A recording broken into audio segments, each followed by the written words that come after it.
the headlines that came out of his sit-down with the New York Times. So let's talk about it all. We want to bring in senior editor for The Atlantic, David Frum, and CNN political commentator and former White House political director under Ronald Reagan, Jeffrey Lord. Gentlemen, great to see you.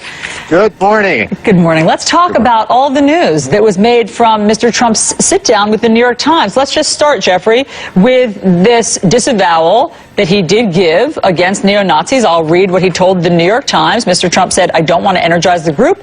I'm not looking to energize them. I don't want to energize the group. I disavow the group." He went on to say, "It's not a group I want to energize, and if they are energized, I want to look into it and find out why." Is that far enough, Jeffrey? Yeah, I'll tell you something, Allie. The Wall Street Journal's Jason Riley has a great column this morning and wants to know why a meeting of 275 extremist Nazis at a meeting in Washington are getting all this attention from the media.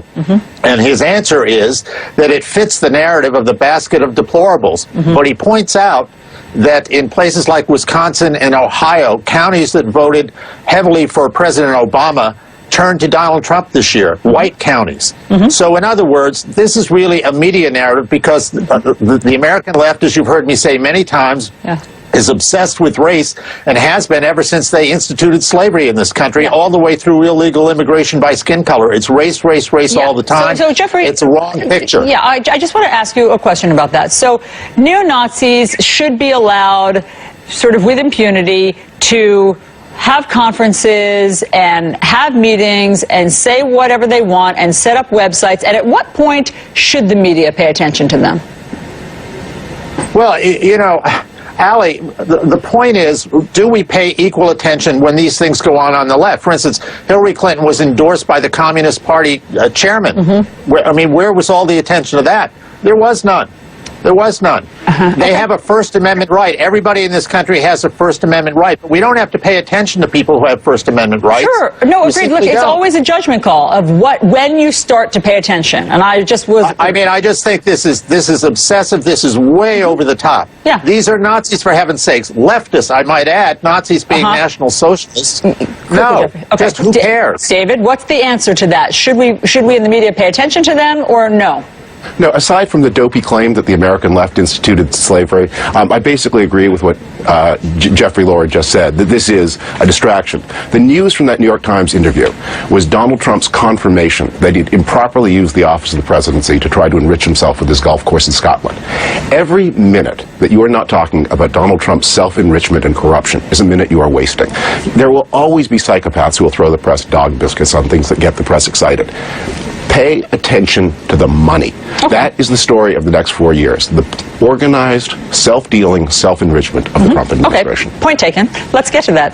Let's talk about the other things that came out of the New York Times. Here's one of the things that Donald Trump said about conflicts of interest. Let's start there. About all of his various business holdings internationally, and whether or not when meeting with, say, a group of Indian developers when he is now president-elect, meeting with the Japanese Prime Minister, his daughter was there. She has also an international retail business, putting his children on the transition team. Ivanka, his daughter, was on a phone call with the Argentinian president. David, I want to go to you because you didn't have as much time as Jeffrey. Here's what Donald Trump said about this. The law is totally on my side, meaning the president cannot have a conflict of interest. No, the law does not give us a remedy if the president has a conflict of interest. But of course the president can have conflicts of interest, and this one does. But it is illegal for the president to solicit bribes. It is illegal for the president to use the power of his office to extract gratuities from foreign officials. Those are clearly illegal things. And it is true that we don't have an adequate mechanism to police conflicts of interest, and that there's some separation of powers problem there. But our first safeguard against conflicts of interest has always been the assumption of disclosure of tax returns, for example, which every president since Watergate has done, and this president-elect almost certainly will not do. And the second is the sense of honor, integrity, and good sense of the people we've elected to the president. Most of the presidents have been very honorable people who've gone out of their way to avoid creating conflicts. Donald Trump, these aren't conflicts, by the way. These are abuses of power. A conflict is a temptation. If you take the temptation, accept the temptation, if you actually say to a foreign politician, in the case of Nigel Farage, please organize a political movement to increase the value of my Scottish golf course. That's not a conflict of interest. That is an abuse of power. And of course, there's so many others. Jeffrey, are you comfortable with these? Well, look. This is the new version of the Never Trumpers here. I mean, that's really all this is. It's called integrity in government. Right. So when the Kennedy family didn't give up the merchandise mart when John F. Kennedy was inaugurated, there was a massive conflict of interest throughout the Kennedy administration, particularly when the president of the merchandise mart. What about this, Jeffrey? What about these? In present day, Franklin Pierce and other things that happened 200 years ago. This is today. In present day, Jeffrey, are you comfortable with all of these mixing and matching of personal stuff and now government stuff? Look, there's no question that this is going to be unconventional. There's no question. But, every time Donald Trump breathes, David is apparently intent on saying he's committing a conflict of interest and should be what? Impeached? Yeah. I mean, this is where this is going. These are the Never Trumpers. I mean, let's just be candid. Jeffrey, Jeffrey, just 1 second. I just want to be clear on something. I understand, Jeffrey. Just one thing. If the name that were substituted in here were Chelsea Clinton, if Chelsea Clinton were on Hillary Clinton's transition team, if Chelsea Clinton sat in on a meeting with the Prime Minister of Japan, you wouldn't care. I would not care. You didn't care about the Clinton Foundation and CGI. Okay, well, I wrote a whole column at the American Spectator yesterday about this in terms of Jared Kushner.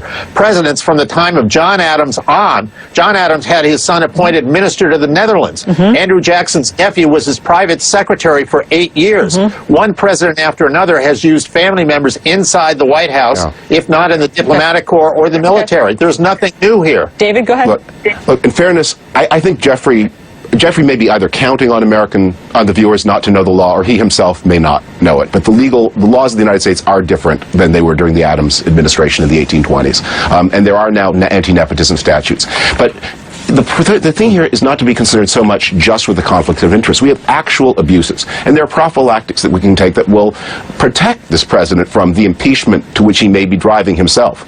For example, Senator Wyden from Oregon has a statute, a bill that would require the president to disclose his taxes, as every president since Gerald Ford has done. That would be a great protection of public integrity. Again, we've counted on presidents to do it willingly and voluntarily. We've counted on them to be people of honor. If you have a president who's not a person of honor, then you need a statute to say the president must release his tax return, and if he doesn't, the Department of the Treasury should do it. So that would be a great prophylactic. Got it. Gentlemen, we have to leave it there. Presidents who didn't release their tax returns, and we survived. That's fine. Jeffrey, we hear you. We hear your perspective. Interesting times ahead. Thank you very much. Have a nice Thanksgiving. Happy Day, Allie. You too. Let's get to Chris. All right, so Donald Trump's administration is starting to come together. We're going to dig into why he picked a former detractor, South Carolina Governor Nikki Haley, to be ambassador to the UN. We're going to get the bottom line next.